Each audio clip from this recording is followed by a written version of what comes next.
வணக்கம். நாம் இன்று மற்றொரு நிகழ்ச்சியில் நாம் இணைந்திருக்கின்றோம். எமோஷனல் மேனேஜ்மெண்ட் சம்பந்தமாக நாம் இன்று பார்க்க போகின்றோம். அதற்கு முன்னர் நாங்கள் கேட்டுக்கொண்டதற்கிணங்க கடந்த டைம் மேனேஜ்மெண்ட் சம்பந்தமான நிகழ்ச்சியில் ஏதாவது சந்தேகங்கள் அல்லது சகோதரர் அவர்களிடம் கேள்விகள் கேட்க வேண்டியிருந்தால் கேள்விகளை அனுப்பி வைக்கலாம். இன்றைய நிகழ்ச்சியில் சகோதரர் பதிலளிப்பார் என்று கூறியிருந்தோம். அந்த வகையில் எமக்கு சில கேள்விகள் கிடைக்க பெற்றிருக்கின்றன. நேரம் காரணமாக அதிலே 3 கேள்விகளை நாம் இன்றைய நிகழ்ச்சியில் இணைத்துக் கொள்ளலாம் என்று நினைக்கின்றோம். அதிலே முதலாவது கேள்வி வந்திருக்கின்றது பிரதர். கடந்த வாரம் இடம்பெற்ற டைம் மேனேஜ்மெண்ட் சம்பந்தமான நிகழ்ச்சியில் ஒவ்வொருத்தரும் நேரத்தை முகாமைத்துவம் செய்வதில் வித்தியாசமான வழிமுறைகளை கையாளுகின்றார்கள். அந்த வகையில் நாம் இந்த நேரத்தை முகாமைத்துவம் செய்வதில் என்ன விதமான புதுமையை கொண்டு வரலாம், அதற்கு சில வழிமுறைகளை கூறும்படியும் ஒரு கேள்வி வந்திருக்கின்றது. இதற்கு நீங்கள் என்ன கூறலாம் என்று நினைக்கின்றீர்கள் பிரதர்? ஓம் சாந்தி. எங்களை பொறுத்த மட்டும் விளிமியங்கள் ஒருபோதும் பழசாகுவதில்லை. அதாவது இந்த விளிமியங்கள் யாருக்குமே ஒரு திகட்டக்கூடிய விடயமும் அல்ல. அதாவது சடப்பொருள் சார்ந்த சில நல்ல விடயங்கள் கூட திகட்டக்கூடிய வாய்ப்பு இருந்தாலும் விளிமியங்களை பொறுத்த மட்டும் அதை ஒருபோதும் திகட்டுவதில்லை. அது எப்போதும் புதுசாகவே இருக்கும். இப்போ நாங்கள் அன்பு ஒரு 10 வருடத்துக்கு முதல் வெளிப்படுத்தின அன்புக்கும் இப்போ வெளிப்படுத்துகிற அன்பும் அது புதுசு இது பழசு என்று நாங்கள் சொல்ல முடியாது. அவை எங்களுடைய புதுமை என்னவென்றால், நாங்கள் நேரத்தை முகாமைத்துவம் செய்கின்ற போது எவ்வளவுக்கு நாங்கள் விளிமியங்களை வெளிப்படுத்தக்கூடிய விதமாக நேரத்தை செலவிடுறோம் என்றதை உறுதிப்படுத்தினால் சரி. இப்போ எங்களோட வாழ்க்கையில் ஒருபோதுமே இந்த நேரத்தை செலவிட முடியாமல் இருக்குது என்று போய் எங்களோட ஆர்வம் உற்சாகம் குறையக்கூடிய மாதிரியோ இழக்கக்கூடிய மாதிரியோ இல்லாமல் பாதுகாத்தோம்டா சரி. அதில் பார்த்தீங்கன்னு சொன்னால் எங்களுக்கு நிதானம், அமைதி, பொறுமை, மன்னிக்கிறது, கொஞ்சம் விட்டு கொடுக்கிறது, இந்த மாதிரியான விளிமியங்களை வெளிப்படுத்துகிற நேரம் அது புதுமையாக அமையும். அவை இந்த விளிமியங்களுக்கு எப்போதாவது ஏதாவது ஆபத்து மாதிரியோ அல்லது இந்த விளிமியங்களுக்கு ஏதாவது தடைகள் ஏதாவது உருவாகுது என்று சொன்னால் நாங்கள் அதை அந்த கணம் நாங்கள் சிந்திக்கணும். நாங்கள் உலக மக்கள் மாதிரி நேரத்தை செலவிடுறோம் அல்லது நேரத்தை முகாமைத்துவம் செய்ய முயற்சிக்கிறோம். நாங்கள் பார்த்து கொள்ளணும், எந்த ஒரு கணத்தையும் ஆர்வம் உற்சாகம் இல்லாமல், அதாவது விளிமியங்கள் இல்லாமல் செலவிடக்கூடாது. அதை உறுதிப்படுத்தணும் என்று சொன்னால் சரி. நன்றி பிரதர். இந்த கேள்விக்குரிய பதில் அவருக்கு கிடைத்திருக்கும் என்று நம்புகின்றோம். அடுத்ததாக ஒரு கேள்வி வந்திருக்கின்றது. நாம் சேவை அல்லது தியானத்திற்கு நாம் அவசரமாக செல்கின்ற பொழுது நம்மை தேடி சிலர் வருவார்கள். அவர்கள் நம்மிடம் ஏதாவது உதவியோ ஏதாவது ஒரு அன்பு, கருணை அல்லது ஏதாவது ஒரு அறிவுரை கேட்கும் முகமாக வருவார்கள். அந்த வகையில் நாம் அவர்களை முகம் கோணும் விதமாகவும் நடப்பிக்க முடியாது. அந்த இக்கட்டான சூழ்நிலையை நாம் எவ்வாறான வழிமுறையை கையாளலாம்? அதற்கு உங்களுடைய பதில்? இப்போ உதாரணத்துக்கு சேவை என்று வருகின்ற போது அதுக்கு முக்கியத்துவம் கொடுக்கிறது சிறந்தது. ஒரு தரம் மதுபனில் நிகழ்ந்த நிகழ்வு ஒன்றை ஞாபகப்படுத்துகிறேன். அப்போ இரவு வகுப்பு ஒன்று மூத்த சகோதரி எடுக்க போகிறார். அதில் அந்த மொழிபெயர்க்கிறதுக்கு ஏற்கனவே அந்த இவர்தான் என்று சொல்லி யாரையும் ஃபிக்ஸ்ட் பண்ணலை, அதாவது டைம் டேபிள் போடலை. இந்த மொழிபெயர்ப்பு, இந்த வகுப்புக்கான மொழிபெயர்ப்பு இன்னாரண்டு யாரையும் ஃபிக்ஸ் பண்ணி கொள்ளலை. அப்போ அதுவும் பஸ்தரம் வந்தவர்களை சந்திக்கிறதுக்கு அந்த நேரம் 9 to 9:30 குட் நைட் மெடிடேஷன். அப்போ அந்த மொழிபெயர்க்கிற சிஸ்டர்கிட்ட போய் இப்படி புதியவர்களை சந்திக்கிறாங்க, இப்போ மொழிபெயர்க்கணும்னு சொன்னேன். அப்போ அவங்க சொன்னாங்க, நான் குட் நைட் மெடிடேஷனை மிஸ் பண்ணுறதில்ல, நான் பேலன்ஸ் பண்ணணும். அந்த மொழிபெயர்ப்பை தவிர்த்து சென்றார்கள்.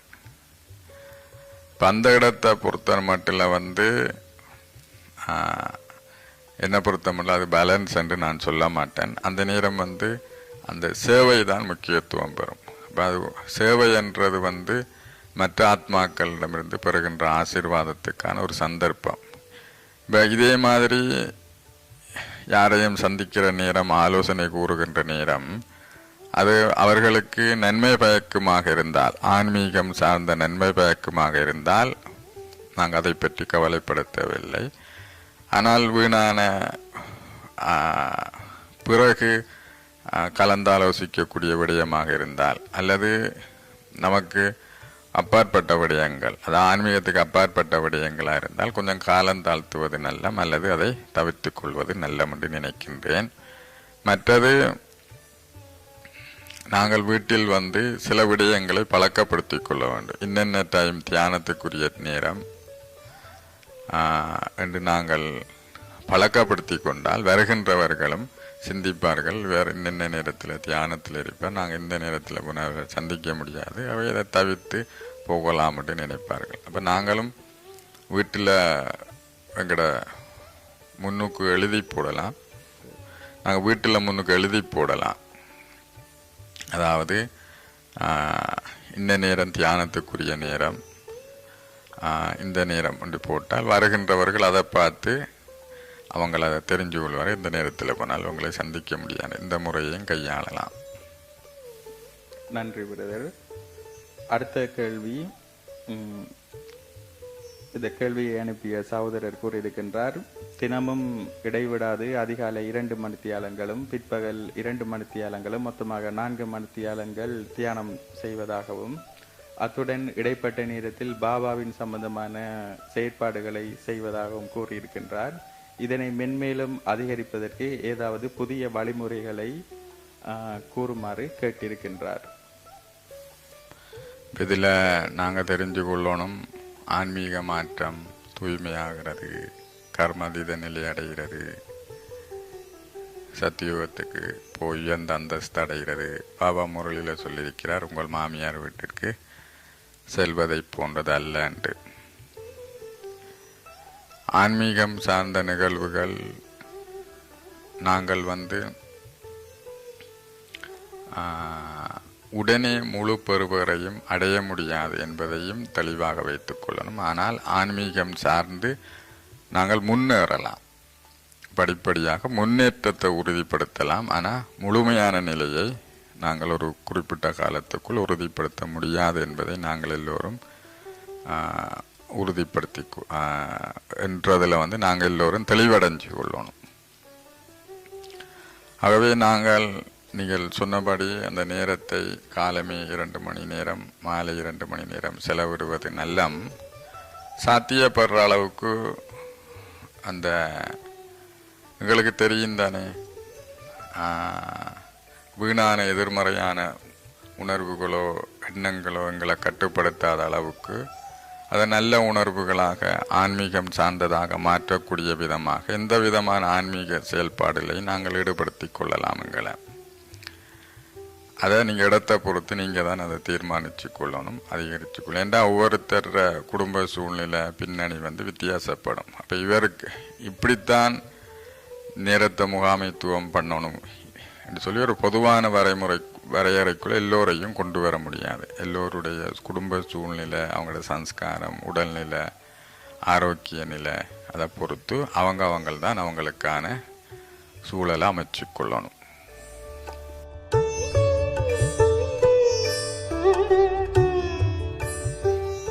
நாம் இப்பொழுது எமது இன்றைய நிகழ்வு எமோஷனல் மேனேஜ்மெண்ட் சம்பந்தமாக நிகழ்வுக்கு நாம் இப்பொழுது செல்லலாம். எமோஷனல் மேனேஜ்மெண்ட் சம்பந்தமாக நாம் எம்முள்ளே உருவாகின்ற உணர்வுகள், அந்த உணர்வுகள் சம்பந்தமாகத்தான் நாம் இன்று சகோதரர் அவர்களிடம் நாம் இன்று கலந்து ஆலோசிக்கப் போகின்றோம். இந்த ஆலோசிக்கின்ற பொழுது நம்முள்ளே உருவாகின்ற சில உணர்வுகள், நாம் சிலரை நாம் முதலாவதாக சந்திக்கின்ற பொழுது நாம் பார்வைகளின் மூலம் உணர்வுகளாக நாம் கருத்து பரிமாற்றத்தை மேற்கொள்வோம். சில உணர்வுகள் சாதகமாகவும் அமையலாம், சில உணர்வுகள் பாதகமான விளைவுகளையும் விளைவிக்கலாம். அதன் பொழுது நாம் சாதகமாக அமைகின்ற பொழுது எவ்வாறான தாக்கத்தை ஏற்படுத்துகின்றது, அதே போன்று பாதகமான உணர்வுகளை ஏற்படுத்துகின்ற பொழுது அது எவ்வாறான சூழ்நிலையை, இக்கட்டான சூழ்நிலையை உருவாக்குகின்றது, அதனை எவ்வாறு நாம் முகாமைத்துவம் செய்யலாம், அதிலிருந்து வருகின்ற பாதகமான விளைவுகளை எவ்வாறு நாம் நிவர்த்தி செய்யலாம் சம்பந்தமாக சகோதரர் அவர்களிடம் நாம் இன்று கலந்து ஆலோசிக்கப் போகின்றோம்.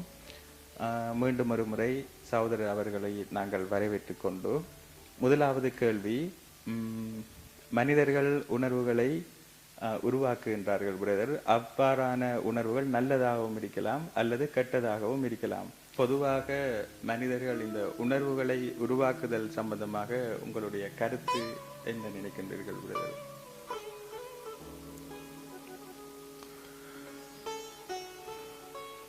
நாங்கள் மனிதர்கள் மட்டுமல்ல, எல்லா உயிரினங்களும் தங்களோட உணர்வுகளை வெளிப்படுத்தும் என்று நான் நம்புகிறேன்.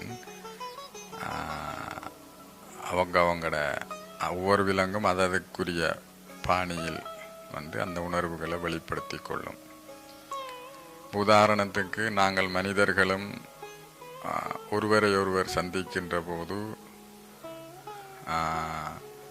புலன் உறுப்புகளினூடாக, அதாவது நாங்கள் ஒருவர் சந்தித்து புலனுறுப்புகளினூடாக சந்திப்பதற்கு முதல் எங்களை உணர்வுகள் தான் ஒருவரை ஒருவர் சந்தித்து கொள்ளும். அந்த உணர்வுகள் எவ்வாறு சந்திக்கின்றன என்பதை பொறுத்துத்தான் என்னுடைய புலன் உறுப்புகள் செயல்படும். உதாரணத்துக்கு, ஒரு தாய் தன் குழந்தைய கொஞ்ச நாள் இடைவெளிக்கு பிறகு சந்திக்கின்ற போது, அப்போ தாயும் உணர்ந்து கொள்வார் இது தன்னுடைய குழந்தை, குழந்தையும் உணர்ந்து கொள்ளும் இது என்னுடைய தாய் என்று. அப்போ அந்த நேரம் வெளிப்படுத்துகிற உணர்வு அநேகமாக சாதகமாக இருக்கும், அன்பு நிறைந்ததாக இருக்கும். இப்போ அந்த நேரம் அந்த உணர்வுகளின் மூலம் அந்த குழந்தையும் தாயும் சந்தித்து கொள்வாங்க. அதற்கு பிறகுதான் வார்த்தைகளோ கைகள் மூலமான செயல்பாடுகள் நிகழும். இது சாதகமான விடயத்தை கருத்தில் கொண்டா இந்த மாதிரி இருக்கும். ரெண்டு பிடிக்காத நபர்கள், ஒருத்தருக்கு ஒரு எதிரியான நபர்கள் சந்திக்கின்ற போது அவர்கள் இரண்டு பேரும் ஒருத்தர் பார்த்தவுடனே அவங்களுக்கு விளங்கும் ரெண்டு பேரும் எதிரி என்று வார நேரம் இந்த உணர்வுகள் சாதகமாக அமையாது. அப்போ அதற்கேற்ப அவங்க சிரிக்கிற முகபாவமோ, கை கொடுக்குற விதங்களோ, கதைக்கிற விதங்களோ வித்தியாசப்படும். அப்போ உணர்வுகளை பொறுத்து தான் அவங்களுடைய செயல்பாடு அமையும். அப்படி நாங்கள் முதலில் வெளிப்படுத்துவது, அதாவது முதலில் வெளிப்படுத்தி ஒருவரை சந்திப்பது உணர்வுகளின் மூலம்தான். ஆகவே தான் நாங்கள் இந்த உணர்வுகள் வெளிப்படுத்துகின்ற போது மிகவும் கவனமாக இருக்க வேண்டிய ஒரு இடமாக நாங்கள் இதை கருதுகிறோம். ஆகவே இது சம்பந்தமான சில மேலதிகமான விடயங்களை தெரிஞ்சு கொள்வது மிகவும் நல்லது. நன்றி பிரதர். இந்த உணர்வுகள் சம்பந்தமாக ஒரு நல்லதொரு எளிமையான விளக்கம் ஒன்றை நீங்கள் கூறியிருந்தீர்கள். அடுத்ததாக பிரதர், நீங்கள் தற்பொழுது இந்த கூறிய விடயத்தை பொறுத்தவரையிலே சாதகமான உணர்வுகள் வெளிப்படுதல் சம்பந்தமாக நீங்கள் கூறியிருந்தீர்கள். இந்த சாதகமான உணர்வுகள் வெளிப்படுத்துகின்ற பொழுது எம்முள் மனிதர்களில் சாதகமான உணர்வுகள் மட்டும்தான் வெளிப்படுமா, அல்லது இதன் பொழுது ஏதாவது பக்க விளைவுகள் உருவாக்குறதுக்கான வாய்ப்புகள் ஏதாவது இருக்கின்றதா? நீங்கள் உங்களோட கேள்வி சாதகமான உணர்வுகளை வெளிப்படுத்தி கொண்டு போகின்ற நேரம் அந்த சாதகமான உணர்வுகள் சில நேரம் பாதகமான விளைவுக்கு வழிவகுக்குமா, அல்லது அதனால ஏதாவது தீங்குகள் ஏற்படுமான்றது தான் பக்க விளைவுகள். இதுவும் நாங்கள் கருத்தில் கொள்ள வேண்டிய விஷயம்தான். இப்போ எங்களுக்கு தெரியும், பாபா எங்களுக்கு சொல்லியிருக்கிறார், அன்புக்கும் பற்றுக்கும் ஒரு சிறிய வித்தியாசம்தான் உள்ளது. ஒரு தாய் அல்லது ஒரு மகன் தாய் மீது கொண்டுள்ளதோ அல்லது தாய் மகன் மீது கொண்டுள்ளதோ பொதுவாக அன்பு என்றாலும் அதில் ஏதாவது துன்பம் வலி வேதனை வருகின்ற போது அது பற்று என்ற வடிவத்தை எடுக்கும். இப்போ நாங்கள் ஒரு என்னுடைய மகன் மீது அல்லது என்னுடைய உறவுகள் மீது யாராவது குற்றம் சுமத்தி இருப்பார்கள். அந்த குற்றம் சரியான குற்றமாகவும் இருக்கலாம் அல்லது வீண் பலியாக கூட இருக்கலாம். இப்போ நாங்கள் அதை தீர விசாரிக்கணும், நடுநிலையாக நடந்து கொள்ளணும். அதுதான் உண்மையான அன்பு. அப்போ நாங்கள் ஒரு தாய் மகனை சந்திக்கின்ற நேரம் அப்போ இந்த குற்றம் சம்பந்தமாக விசாரிக்க வருகின்றேன். என்னுடைய உறவுகள் தாயோ மகனோ அதாக இருந்தாலும் சரி, பொதுவாக இருந்தாலும் சரி, வருகின்ற போது அந்த உணர்வுகள் வெளிப்படுது. என்னுடைய மகன் என்று வரக்குள்ள மகனுடைய பிழைகளை மறைக்கக்கூடிய விதமாக என்னுடைய உணர்வுகள் வெளிப்படுத்தப்பட்டால் அந்த நேரம் அது எனக்கு அன்பு, என்னுடைய மகன் மீதுள்ள அக்கறை மாதிரி தெரிகின்ற ஒரு நல்ல உணர்வுகள் மாதிரி தான் தோணும். ஆனால் அது பிழைகளை மறைக்கிறது, குற்றங்களை மறைக்கிறது என்று வரக்குள்ள அந்த உணர்வுகள் சாதகமான விளைவுக்கு பதிலாக பாதகமான விளைவை கொடுக்கும். எவ்வாறான உணர்வுகளை வெளிப்படுத்துகிற நேரம் நாங்கள் நடுநிலையை கருத்தில் கொள்ளணும். நாங்கள் இதை கருத்தில் கொள்ளணும் என்று நினைக்கின்றேன். அவை எந்த உணர்வுகளும் உணர்வுகளை வெளிப்படுத்தி கொண்டு போகின்ற நேரம் அந்த உணர்வுகள் ஒரு குறிப்பிட்ட காலத்துக்கு பிறகு மேலும் நல்ல உணர்வுகளாக இல்லாமல் அந்த உணர்வுகளை எனக்கு அழுத்தமாகவும் பாரமாகவும் அமையும் என்று சொன்னால் நான் வெளிப்படுத்தி கொண்டு செல்கிற உணர்வுகள் சாதகமான உணர்வுகள் அல்ல. சாதகமான உணர்வுகள் என்ற போர்வையில் அது ஆரம்பித்தாலும் பாதகமான உணர்வுகளை நோக்கி செல்கிறது. இப்போ நாங்கள் இந்த இடத்துல இதில் தெளிவடைஞ்சு இந்த உணர்வுகளை நாங்கள் மாற்றியமைக்க வேண்டிய தேவையை உணர்ந்து கொள்ளணும். நன்றி பிரதர். ஒரு அருமையான விளக்கம் ஒன்றை நீங்கள் கூறியிருந்தீர்கள். அந்த வகையிலே நீங்கள் கூறுகின்ற பொழுது ஒரு கேள்வி ஒன்று வருகின்றது பிரதர். என்னென்றா, நாங்கள் எதிர்மறையான எண்ணங்களை நாங்கள் வெளிப்படுத்தக்குள்ள அது தீங்காக அமையுது. அதங்களால் புரிந்து கொள்ளக்கூடிய மாதிரி இருக்குது. இந்த எதிர்மறையான எண்ணங்கள் எதன் அடிப்படையில் உருவாகின்றது என்று சற்று கூற முடியுமா?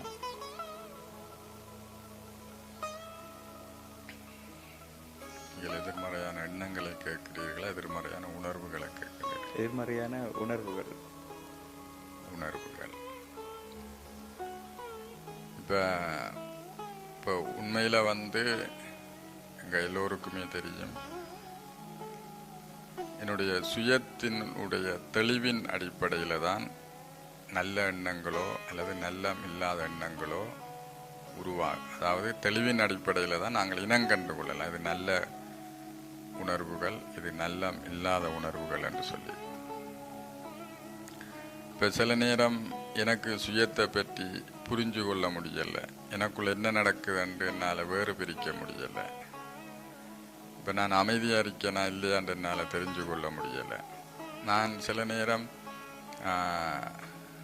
நிகழ்காலத்தில் செயல்கள் செய்து கொண்டிருப்பேன், ஆனால் என்னுடைய உணர்வுகள் சில நேரம் இறந்த காலத்தில் இருக்கும். அதே மாதிரி நான் நிகழ்காலத்தில் செயல் புரிஞ்சு கொண்டிருப்பேன், என்னுடைய உணர்வுகள் சில நேரம் எதிர்காலத்தில் இருக்கும்.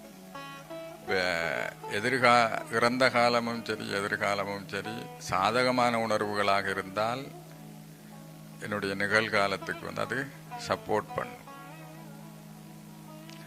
ஆனால் நான் நிகழ்காலத்தில் செயல்பட்டு கொண்டு போகும் நேரம் என்னுடைய இறந்த காலம் எதிர்கால நினைவுகள் எதிர்மறையான விதத்தில் எதிர்மறையான உணர்வுகளை தூண்டி அது எனக்கு அசௌகரியமாக இருந்தால் அது நிகழ்காலத்தில்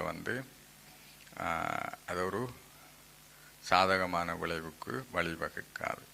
அப்போ இதிலையும் நாங்கள் புரிஞ்சு கொள்ளணும் என்னென்று கேட்டால், இப்போ இறந்த கால உணர்வுகள் எதிர்கால உணர்வுகளை அடிப்படையாக வைத்தும் என்னுடைய நிகழ்கால உணர்வுகளை நாங்கள் நிர்ணயிக்கலாம். இப்போ இதை பற்றிய தெளிவும் வேண்டும். இப்போ சில நேரம் பார்த்தீங்கன்னு சொன்னால் நான் ஒரு கடமையாற்றுகின்ற போது இப்போ எனக்கு ஒரு பொறுப்புகள் தரப்படுகின்ற பொழுது அந்த பொறுப்பை நேர்த்தியாக செய்யணும். பிறந்த காலத்தில் அதே விதமான பொறுப்பை ஏற்று நான் செய்திருக்கின்ற போது சில நேரம் அது கொஞ்சம் பிழைச்சி போயிருக்கலாம் அல்லது ஒரு பாதகமான விளைவை கொடுத்திருக்கலாம். இப்போ அதை விட்டு ஒரு பயமும் கவலையும் இதுக்கும் பிழைச்சித்தான் முதலும் இப்படித்தான் ஆரம்பித்தேன், நான் இப்படித்தான் நல்லா வரும்படி நம்பினேன், நான் கடைசி நேரத்தில் அது பிழைச்சித்தேன்னு சொல்லி இப்போ அதை நினைச்சு அந்த பய உணர்வுகளோட நிகழ்கால செயலை செய்து கொண்டிருந்தேன்னு சொன்னால் அதுவும் நல்ல விளைவை கொடுக்காது. இப்போ நான் நிகழ்கால செயலை செய்து கொண்டிருக்கிறேன், எதிர்காலத்தை விட்டு இது எல்லோரும் ஏற்றுக்கொள்வாங்களா இல்லையான்னு ஒரு பயம் உணர்வும் ஒரு டென்ஷனான உணர்வுகளும் இருந்தாலும் நிகழ்காலம் சாதகமான உணர்வுகள் இல்லை என்றதை நாங்கள் புரிஞ்சு கொள்ளணும். இந்த இடத்துல நாங்கள் இந்த எதிர்காலம் இறந்த காலம் என்னுடைய நிகழ்கால செயலில் ஆதிக்கம் செலுத்தும். இப்போ நீங்கள் கேட்ட கேள்வி என்னென்னு கேட்டால் அப்போ எதன் அடிப்படையில் என்று சொல்லி அப்போ இந்த மாதிரியும் நாங்கள் இதை பரிச்சித்து பார்க்கலாம். அதாவது என்னுடைய சுயத்தை பற்றிய தெளிவு, நான் யார் என்றது, எனக்குள்ள என்ன நடக்குது என்று தெரிஞ்சு கொள்வதன் மூலமும் அல்லது தெரிஞ்சு கொண்டேன் என்று சொன்னால் அதன் அடிப்படையில் நான் சாதகமான உணர்வுகளாக மாற்றிக்கொள்ளலாம். ரெண்டாவது விஷயம், இறந்த காலம் எதிர்காலத்தை பற்றி சாதகமான உணர்வுகளை கொண்டு வைத்துக்கொள்வதன் மூலமும் நிகழ்கால விடயத்தை சாதகமான உணர்வுகளுடன் அணுகலாம் என்பதை நாங்கள் புரிஞ்சு கொள்ள வேண்டும் என்று நம்புகிறேன். நன்றி பிரதர். அடுத்ததாக ஒரு கேள்வி, இப்போ நம்ம மெட்டாக்களோட நாங்கள் உணர்வுகளை வெளிப்படுத்தக்குள்ள அது சாதகமாக தான் அமைது என்றதை நாங்கள் எவ்வாறு உறுதிப்படுத்தலாம்? இதுவும் ஒரு மிக முக்கியமான கேள்வி. நாங்கள் யாரையும் வெளிப்படையான செயல்பாடை வச்சு சாதகமான உணர்வுகளோடு தான் செயல்படுகிறார் என்றதை நாங்கள் உறுதிப்படுத்த முடியாது. இப்போ நாங்கள் எங்களோட உணர்வுகளை வெளிப்படுத்துகிற நேரம் சுயநலம் இல்லாமல் பொதுநலம் கருதி இருந்தால் அது சாதகமான உணர்வுகளுக்குள்ள நாங்கள் சேர்த்துக்கொள்ளலாம். உதாரணத்துக்கு கருணை காட்டுவது, மரியாதை கொடுக்கிறது, விட்டு கொடுக்கிறது, இரக்கம் காட்டுறது, இதன் அடிப்படையில் இருந்தால் அது சாதகமான உணர்வுகளுக்குள்ளே சேர்த்துக்கொள்ளலாம். வெளிப்படுத்துகிற உணர்வுகள் இதன் அடிப்படையில் இருந்தால். இப்போ சில நேரம் பார்த்தீங்கன்னு சொன்னால் பெண்களுக்கு நான் பசியோடு இருக்கிறேன், இன்னமொருத்தரும் பசியோட வாரார், இப்போ அவருக்கு இப்போ அவர பசியை பற்றி யோசிச்சேன்னு சொன்னார், இப்போ அவருக்கு ஏதாவது கொடுக்கணும், அவர பசியை பற்றி சிந்திக்கிறேன் என்று சொன்னால், அதாவது எப்படியோ மற்றவங்களுக்கு நன்மை பயக்கணும் என்ற உணர்வுகள் அதிகம் மேலோங்கி இருந்தால் அது எப்போவும் சாதகமான உணர்வுகளாக அமையும். இதிலேயும் நாங்கள் கருத்தில் கொள்ளணும், எனக்கு வேண்டப்பட்டவர்களுக்கு கொஞ்சம் இரக்கம் கூடுன மாதிரியும் என்னை எதிர்த்தவர்களுக்கு அல்லது எனக்கு வேண்டாதவர்களுக்கு இரக்கம் கொஞ்சம் குறையிற மாதிரி வெறுப்பை காட்டுற மாதிரி அமைஞ்சாலும் அது குறிப்பிட்ட நபர் என்று வரக்குள்ளையும் நாங்கள் வெளிப்படுத்துகிற சாதகமான உணர்வு ஒரு எல்லைக்குள்ளே போகின்ற நேரமும் அதையும் நாங்கள் முற்றுமுழுதான சாதகமான உணர்வுக்குள்ளே கொண்டு வர முடியாது. அவை அதையும் நாங்கள் கருத்தில் கொள்ளணும். எல்லையற்ற முறையில் எல்லோரையும் மன்னித்து, எதிரியை மன்னித்து, அதாவது என்னை அவதூறு செய்தவரை மன்னித்து, எனக்கு தீங்கிழைக்கிறவரை மன்னித்து, அவருக்கு உதவி பண்ணக்கூடிய விதமாக நல்லது செய்யணும் என்ற நோக்கத்தின் அடிப்படையில் எங்களோட உணர்வுகளை நாங்கள் வெளிப்படுத்தி கொண்டு போனோம்னு சொன்னால் அது சாதகமான உணர்வுகளுக்குள் அதை நாங்கள் சேர்த்துக்கொள்ளலாம். நன்றி பிரதர். இப்போ நீங்கள் இந்த கருத்தை கூறக்குள்ள தான் பிரதர் எனக்கு ஒரு சிந்தனை ஒன்று வருகின்றது. நம்ம சிலாக்களோட நாங்கள் பழகக்குள்ள அவர்களுடைய உணர்வுகள் எல்லாம் பொதுநலம் மிக்கதாக வெளிப்படும்.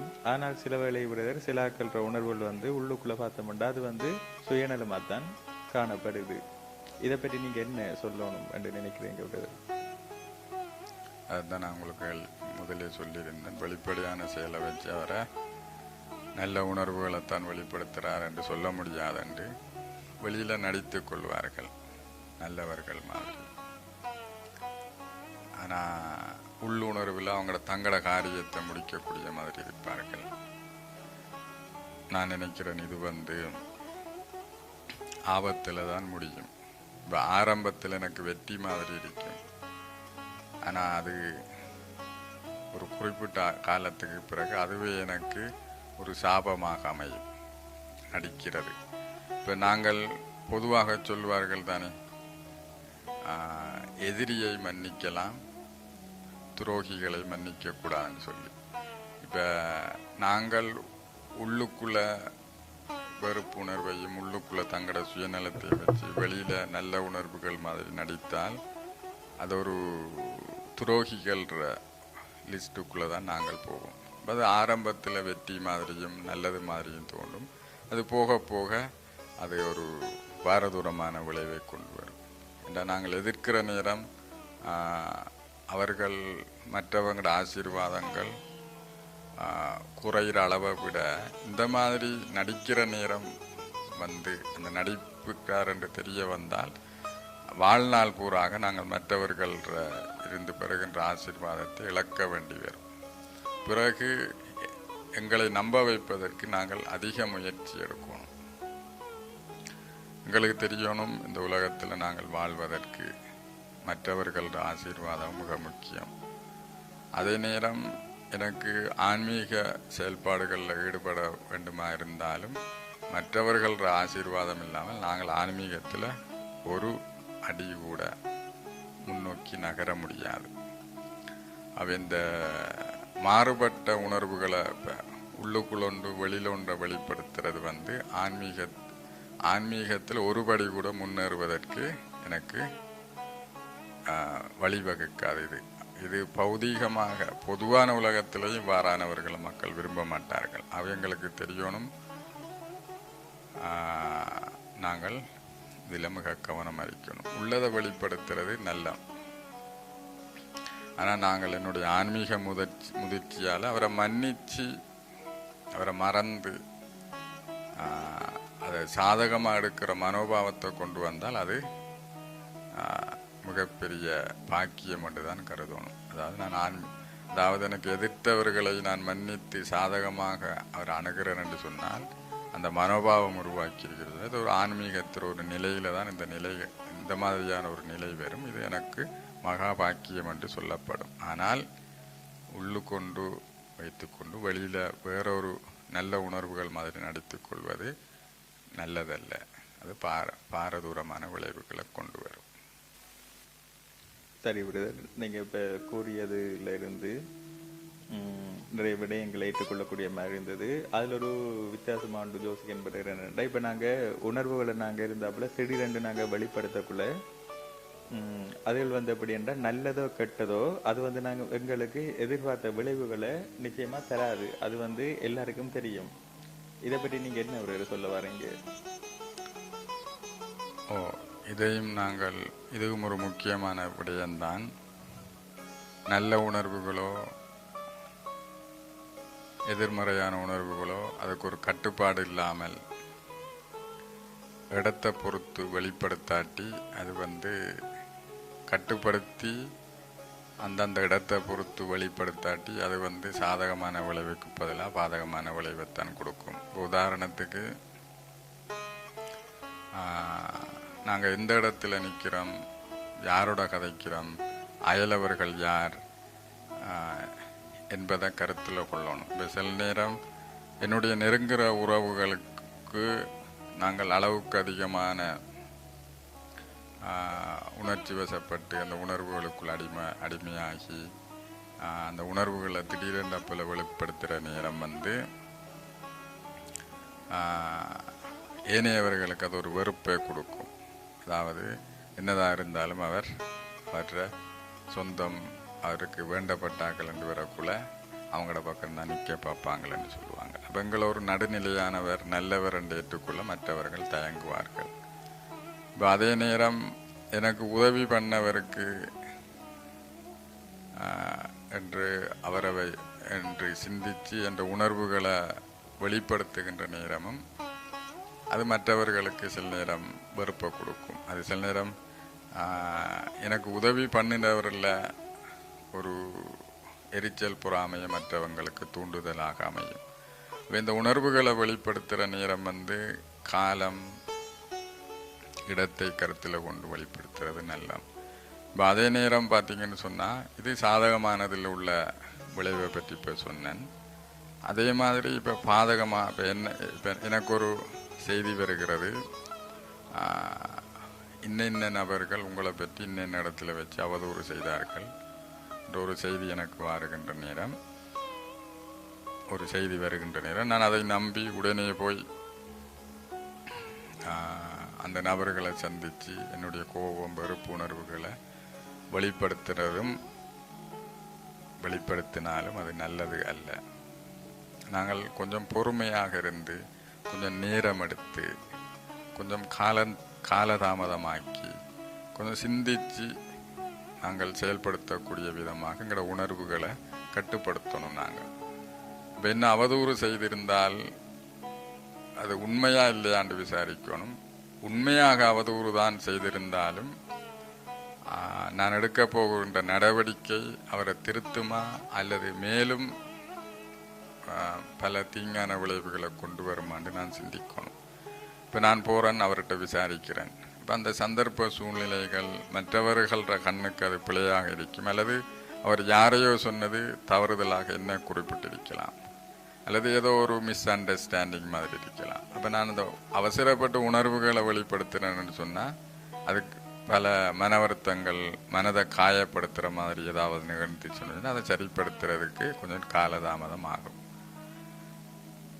அப்போ நான் போய் விசாரிக்கிற நேரம் அப்போ உண்மையை உணர்ந்து கொள்ள முடியும். இப்போ நான் விசாரிக்கிற உண்மையில் இவர் எனக்கு அவதூறு தான் செய்தார்ன்னு சொன்னால் அதுக்கு அவசரப்பட்டு இமோஷனலை, அதாவது உணர்வுகளை வெளிப்படுத்தினேன்னு சொன்னால் அவர் மேலும் என்ன அவதூறு செய்வதற்கு வழிவகுக்கும், அல்லது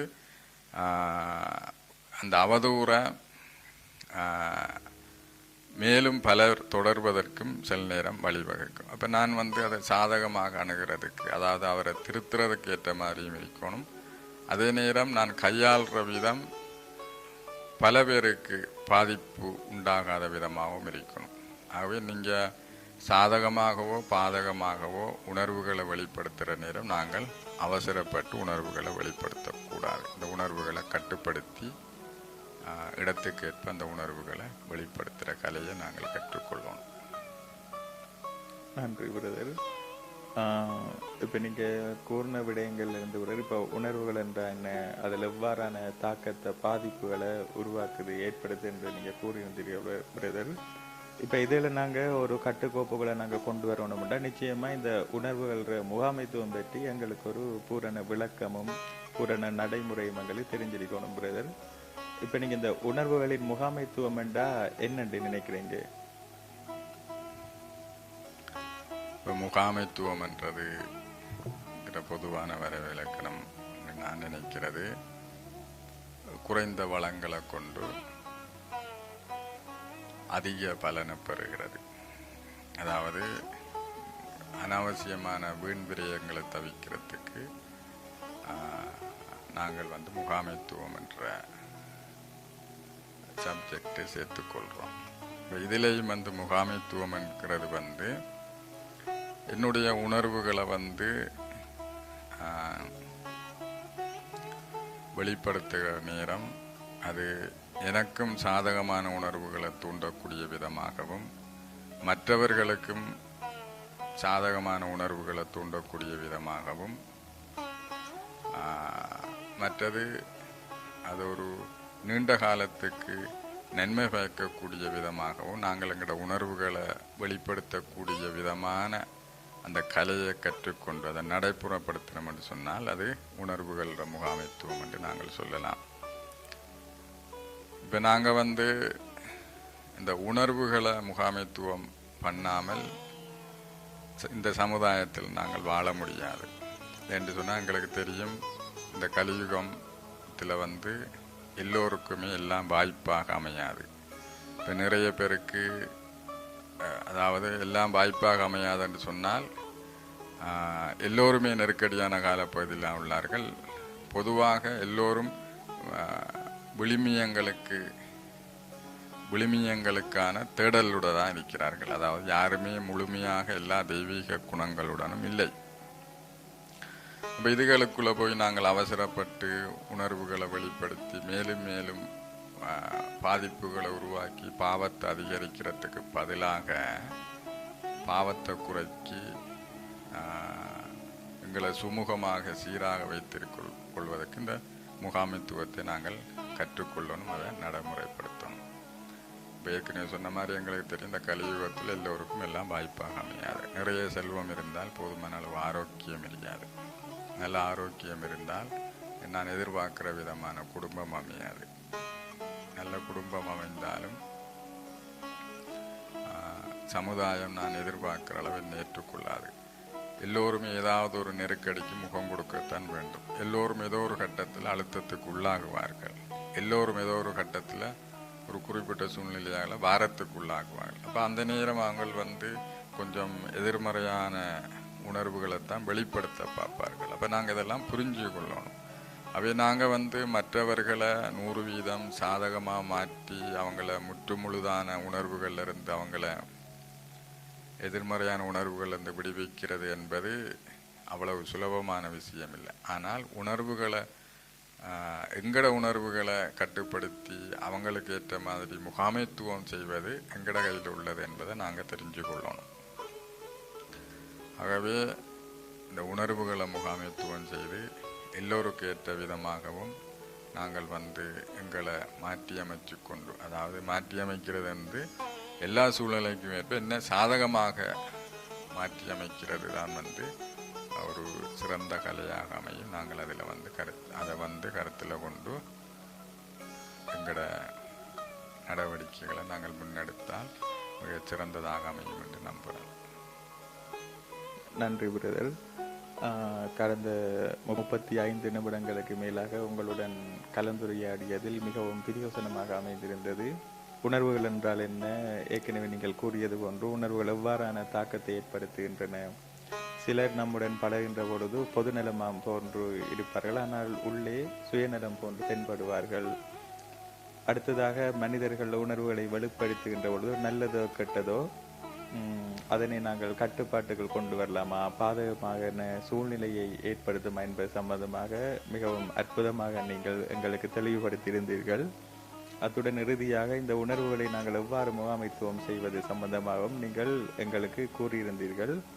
அடுத்ததாக இந்த உணர்வுகளின் முகாமைத்துவம் சம்பந்தமான இன்னும் பல கேள்விகளை நாங்கள் உங்களுடன் கலந்து ஆலோசிப்பதற்கு நாங்கள் தயாராக இருக்கின்றோம் பிரதர். இவ்வாறான பல கேள்விகள் எங்களிடம் இருக்கின்றன. அவ்வாறான கேள்விகளை நாங்கள் மீண்டும் ஒரு முறை அடுத்த நிகழ்ச்சியில் நாங்கள் உங்களுடன் கேட்டு பலனடையலாம் என்று நினைக்கின்றோம் பிரதர். ஓம் சாந்தி.